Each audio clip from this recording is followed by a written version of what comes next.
Friends, स्वागत है आप सभी का एग्जाम प्लेटफॉर्म में। तो आज हम लोग एसएससी जीडी का सेट प्रैक्टिस देखेंगे।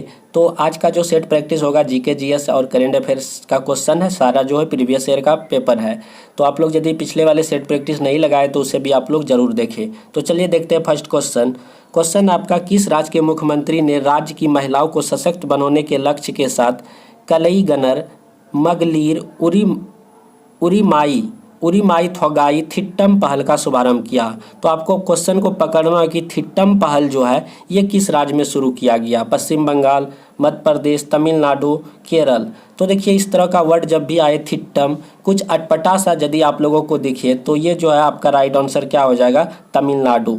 तो इस तरह का जो जब भी आपको वर्ड दिखे तो आपको जो है समझना है कि ये तमिलनाडु का हो सकता है। तो थिट्टम पहल कहाँ पे शुरू किया गया है, तो तमिलनाडु में शुरू किया गया है।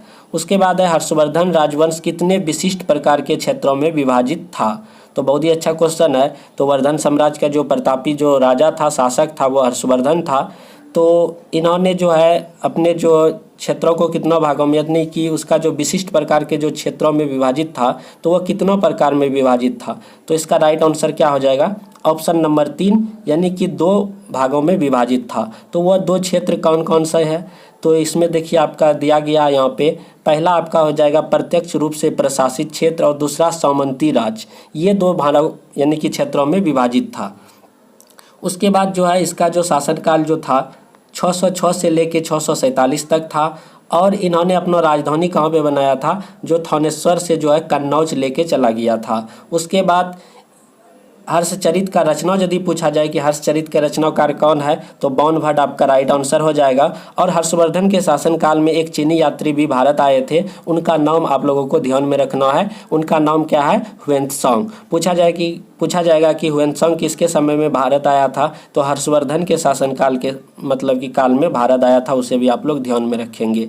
उसके बाद है कि दिलीप ट्रॉफी किस खेल से संबंधित है, तो बहुत ही ईजी क्वेश्चन है। तो इसका राइट आंसर हो जाएगा आपका क्रिकेट, आपका बिल्कुल सही जवाब हो जाएगा। इस तरह से ईरानी ट्रॉफी भी यदि आपसे पूछा जाए तो वो भी आपका जो है क्रिकेट हो जाएगा। नागेश ट्रॉफी वो भी आपका क्रिकेट हो जाएगा। उसके बाद बहुत सारे रणजी ट्रॉफी पूछा जाए वो भी आपका जो क्रिकेट हो जाएगा। इस तरह से क्रिकेट से संबंधित और भी जो ट्रॉफी है आप लोग ध्यान में रखेंगे। उसके बाद है आपका क्वेश्चन, भारत में किसानों पर हरित क्रांति के प्रभाव के बारे में निम्नलिखित पढ़े।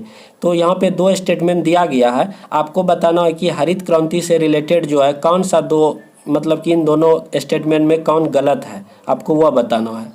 जैसे यहाँ पे देखिए आपका है क्वेश्चन, भारत में फर्स्ट स्टेटमेंट है हरित क्रांति के आरंभ से किसानों को अपनी आय का स्तर बढ़ाने में सहायता मिली है। बिल्कुल ये सही बात है।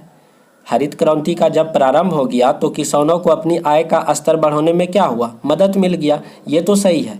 उसके बाद सेकंड स्टेटमेंट को पढ़ते हैं हम लोग, किसानों ने अपने अतिरिक्त आय को कृषि उत्पादकता में सुधार के लिए लगाया, ये भी सही है। तो यहाँ पे गलत पूछा जा रहा है, इसीलिए यहाँ पे जो है ए और बी दोनों नहीं है। तो यहाँ पे जो है दोनों मतलब कि क्या है, एक तरह से दोनों ही स्टेटमेंट आपका सही है। तो यहाँ पे गलत पूछा जा रहा, गलत तो कोई नहीं है, इसीलिए ए और बी दोनों नहीं है। क्या नहीं है, गलत नहीं, यानी कि दोनों ही स्टेटमेंट आपका क्या हो जाएगा, सही हो जाएगा। इसीलिए ऑप्शन नंबर आपका 2 हो जाएगा। उसके बाद देखिए प्रधानमंत्री जन धन योजना जो कि 28 अगस्त 2014 का आपका जो है चालू हुआ था। तो ये जो 9 अगस्त 2023 तक मध्य प्रदेश के कितने परिवारों को जनधन खाता उपलब्ध कराया गया, तो इसका राइट आंसर क्या हो जाएगा, 100%, यानी कि 100% आपका जो है पूरा हो गया था मध्य प्रदेश में। कब, 9 अगस्त 2023 को। तो इसे भी आप लोग याद रखेंगे। उसके बाद है आपका 6 नंबर क्वेश्चन, उस्ताद बिस्मिल्लाह खान डैश के प्रसिद्ध प्रतिपादक थे। यदि आप लोग पिछले वाले सेट प्रैक्टिस लगाए होंगे तो इसका राइट आंसर आप लोग जरूर करेंगे। तो उस्ताद बिस्मिल्लाह खान आपका क्या हो जाएगा, तो ये आपका राइट आंसर क्या हो जाएगा, शहनाई आपका बिल्कुल सही जवाब हो जाएगा। उसके बाद है भारतीय संविधान का निम्नलिखित में से कौन सा अनुच्छेद भारत के वित्त आयोग से संबंधित है। तो वित्त आयोग जो है कितना अनुच्छेद में है, तो आप लोग जानते होंगे इसका सही आंसर। तो ऑप्शन नंबर 1 आपका बिल्कुल राइट आंसर हो जाएगा। 280 में वित्त आयोग की चर्चा की गई है, यानी कि इसका जो है व्याख्यान है 280 में।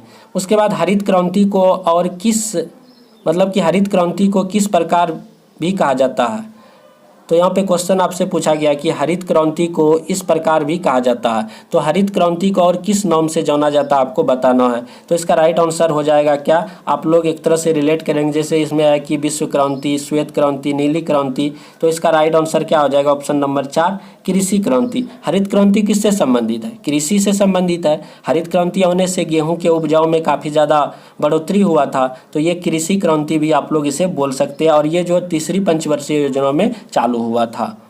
उसके बाद है भारतीय संविधान के निम्नलिखित में से किस अनुच्छेद में उल्लेख है कि किसी अपराध को आरोपी व्यक्ति को स्वयं के विरुद्ध गवाह बनने के लिए बाध्य नहीं किया जाएगा। तो इसका राइट आंसर बताना है, तो इसका सही जवाब हो जाएगा ऑप्शन नंबर 4, यानी कि अनुच्छेद 20 में इस तरह की बात कही गई है। तो यहाँ पे 3 तरह का बात है। अनुच्छेद 20 में कितना तरह का बात है, अनुच्छेद 20 में 3 तरह का बात है। पहला है कि जब व्यक्ति को किसी भी आरोप के लिए गिरफ्तार किया जाता है तो उस समय जो कानून रहता उसी कानून के अनुसार उसे सज़ा मिलेगा, और किसी भी व्यक्ति को एक अपराध के लिए एक ही बार सज़ा मिलेगा।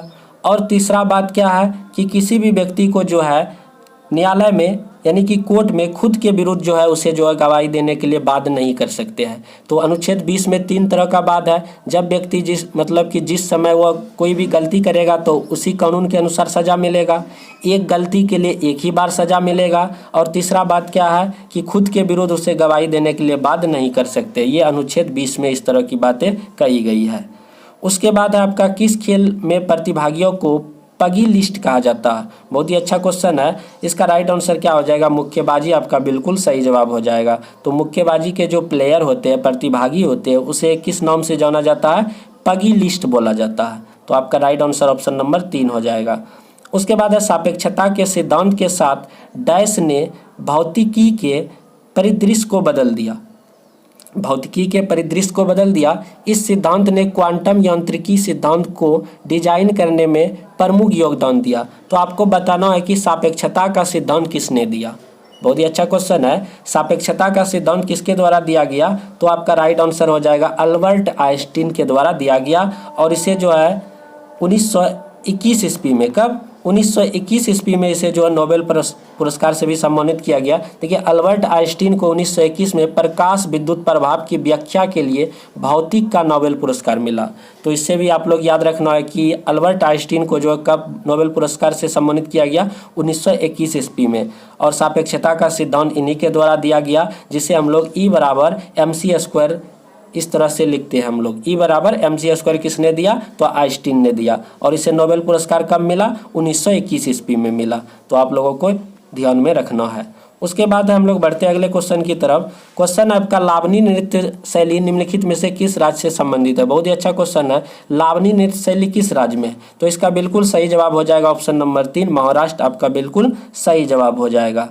उसके बाद यदि आपसे कभी भी पूछा जाए आपका जो है कटु मतलब कि बिहू पूछा जाए कि बिहू फेस्टिवल किस राज्य से है, तो बिहू आपका असम हो जाएगा। और बिहू जो है 3 तरह का बिहू भी होता है, तो असम आपका बिल्कुल सही जवाब हो जाएगा। अभी यूनेस्को के विश्व धरोहर में जो आपका जो 43वां नंबर का है जो मोइदम को जोड़ा गया, वो मोइदम किस राज्य का है, तो असम का जो अहोम साम्राज्य है उसका कब्रिस्तान होता है क्या, मोइदम। इस मोइदम को जो यूनेस्को में जोड़ा गया जो 43 नंबर का, इसे भी आप लोग ध्यान में रखेंगे। तो मोइदम किस राज्य में है, असम में है। मोइदम किस राज्य में है, असम में है। इसको यूनेस्को में जोड़ा गया, कितना नंबर का है, 43 नंबर का है। चलिए आगे बढ़ते हैं हम लोग। उसके बाद निम्नलिखित में से कौन सा भारत में नृत्य के लिए सर्वोच्च पुरस्कार है।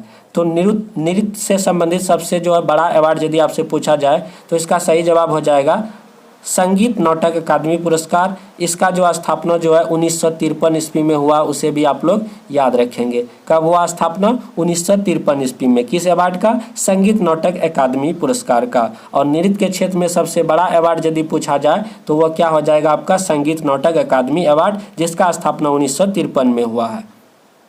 14 नंबर क्वेश्चन है, कौन से पड़ोसी देश पहले भारत का हिस्सा हुआ करते थे। बहुत ही इजी क्वेश्चन है। तो भारत का जो पहले हिस्सा हुआ करता था बट अब नहीं है, तो ये पाकिस्तान और अफगानिस्तान आपका बिल्कुल राइट आंसर हो जाएगा ऑप्शन नंबर 3। तो पाकिस्तान और बांग्लादेश पहले भारत का हिस्सा था। तो बांग्लादेश आपका 1971 में, बांग्लादेश कब 1971 में अपना आज़ाद हुआ, और पाकिस्तान आपका 1947 यानी कि 14 अगस्त को ये अपना स्थापना दिवस यानी कि स्वतंत्रता दिवस मनाता है। उसके बाद आगे है 2011 के जनगणना के अनुसार निम्नलिखित में से किस राज्य में महिला साक्षरता दर सबसे कम है। तो आपका बिल्कुल राइट आंसर क्या हो जाएगा, तो आपका बिल्कुल राइट आंसर हो जाएगा ऑप्शन नंबर 3। तो ऑप्शन नंबर 3 आपका बिल्कुल सही जवाब हो जाएगा राजस्थान। तो राजस्थान आपका बिल्कुल सटीक है। यहीं पे यदि आपसे पूछा जाता कि सबसे अधिक साक्षरता दर महिला किस राज्य में है तो आपका केरल हो जाता बिल्कुल सही जवाब। तो यहाँ पे सबसे कम महिला पूछा है तो राजस्थान आपका बिल्कुल सही हो जाएगा। उसके बाद है महाराष्ट्र सरकार द्वारा स्थापित उद्योग रत्न पुरस्कार 2023 से किसे सम्मानित किया गया। तो इसका बिल्कुल सही जवाब हो जाएगा क्या, तो इसका सही जवाब हो जाएगा रतन टाटा। तो ये करंट अफेयर से रिलेटेड सवाल है। तो क्वेश्चन है कि उद्योग रत्न पुरस्कार 2023 में किसे मिला, तो रतन टाटा आपका सही जवाब हो जाएगा। भारतीय खिलाड़ी अनाका अलंका मोनी कौन सी खेल खेलती है, बहुत ही अच्छा क्वेश्चन है। तो भारतीय खिलाड़ी है अनाका अलंका मोनी, तो इसका खेल का नाम क्या हो जाएगा, स्क्वैश आपका बिल्कुल राइट आंसर ऑप्शन नंबर 1 हो जाएगा। उसके बाद है आपका सेवा कर, टेलीफोन सेवाओं, stock brokers, health club, beauty parlour, उसके बाद है ड्राई क्लीनिंग सेवाओं आदि जैसी सेवाओं पर कर डैश में पेश किया गया था। तो ये सारे चीज़ों में जो है आपका जो 1994 से 1995 में आपका जो है कर को जो है पेश किया गया था। आपका राइट आंसर हो जाएगा ऑप्शन नंबर 1। उसके बाद है सरोजिनी नायडू ने डैश में भारतीय राष्ट्रीय कांग्रेस की अध्यक्षता के रूप में कार्यभार संभाला था। तो ये आपका राइट आंसर हो जाएगा 1925 जो कानपुर अधिवेशन जो हुआ था। तो कानपुर अधिवेशन में अध्यक्षता किसने किया था 1925 में, सरोजिनी नायडू आपका राइट आंसर हो जाएगा। उसके बाद है लद्दाख और तिब्बती समुदाय में मनाए जाने वाले लोसार त्यौहार। तो लद्दाख जो है, लद्दाख में लोसार त्यौहार मनाया जाता है। तो ये किसका प्रतीक है, तो इसका राइट आंसर क्या हो जाएगा, नव वर्ष उत्सव है। कौन सा उत्सव है, तो नव वर्ष का उत्सव है। आपका राइट आंसर ऑप्शन नंबर 1 हो जाएगा। इस तरह से टोटल हम लोग 20 क्वेश्चन देख चुके हैं। तो आप लोग जो है अभी तक नए हैं चैनल पे तो आप लोग प्लीज़ सब्सक्राइब कर लीजिए और वीडियो को शेयर भी कीजिए। चलिए मिलते हैं अगले वीडियो पे। जय हिंद, जय भारत।